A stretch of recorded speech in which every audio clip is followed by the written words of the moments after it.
wanted to talk today a little bit about side sewing with the ODM Super Sewer line of side sewing machines.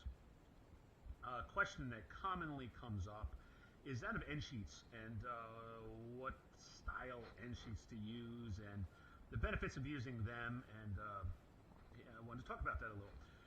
So the first thing right here in front of us would be a book that's been side sewed. This was done on our XXL machine, hence the big bulk thickness, drilling and sewing.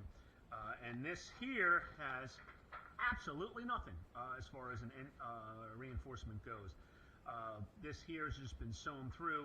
Pretty weak book. It would probably fall out of the cover quite easily, but and you can see how it immediately pops right to the sew line. When we build it in, we could press it a little higher and make that a little better, but you're going to tend to want to pop to that sew line. So it's a good example of doing absolutely nothing. Second really style of end sheet would be what I would call a Singer side sewed end sheet. And what that is 2 pages tipped together with a piece of drill cloth. I don't know how well you can see it on here, but a drill cloth. And what the premise of that style of end sheet is when the book is opening, it's opening on a hot cotton hinge, versus brittle paper. These are found predominantly in the K through 6 market of your local public libraries or school libraries, where the books are going to be subject to some pretty good abuse. So opening and closing on that cover. I'll jump forward a little to the end product. Here is a particular book that was done with that method, and it's side sewn, and you can see that cotton hinge point is where it's hinging all the time.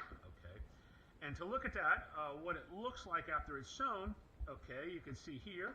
Of course, the reinforcement comes to the outside of the book, and you can see our cotton hinge in here. And when you press the book, okay, with our cover on it and our building in, we're going to hit our joint irons higher than the sew line to kind of manipulate the opening point, just as we did on this book here. So it does a pretty effective job at hiding the sew line. So here, it's you really can't tell if this book was really side sewn. You could pop it to the pages here and see it, but on the edges, the opening edges where a non-reinforced book would look absolutely awful, which you see so many photo books done that way. It's actually quite a nice presentation. I do see some people that question seeing the cotton and don't like that. It's personal preference, but it's explained to the end customer that it is in fact a library type reinforcement. It's a nice selling point as far as offering them a better product. So there's those couple of books sewn. One type of end sheet that we kind of helped co-develop was an end sheet that was called the Jacobson end sheet. I think LBS probably has a different name for it by now. But we were playing around on best ways how to hide the sew line for particularly photo book applications. And we came up with this end sheet. We originally started out by putting a piece of plastic there of all pieces, and it would force the hinge point higher. But all that's really necessary is, this I think is about a 24 point or so, material that's going to be significantly heavier than the end sheet stock itself that will enable the book to hinge, and just watch where this book hinges, and completely hide that sew line beautifully. And you can see from the side, it's just forcing the hinge point there, because the thickness of this and the strength of this is substantially greater than the end sheet. It's pretty simple physics. So now when this book is built in, you will not see that sew line. And you can see that here, and you can see it on the back as well. It does a wonderful job of hiding that. Now, I would not consider this type of end sheet a reinforcement end sheet, and you can see what's happening on that end sheet.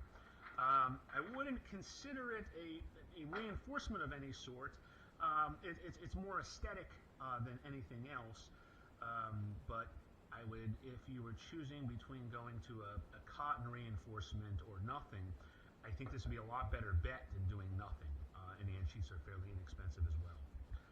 So that's all I have for you today, just talking about these end sheets. I have another part of this video series where we will talk about covers themselves, building in, not only building in the location of the irons, also different styles of irons that are commonly found in side sewn products.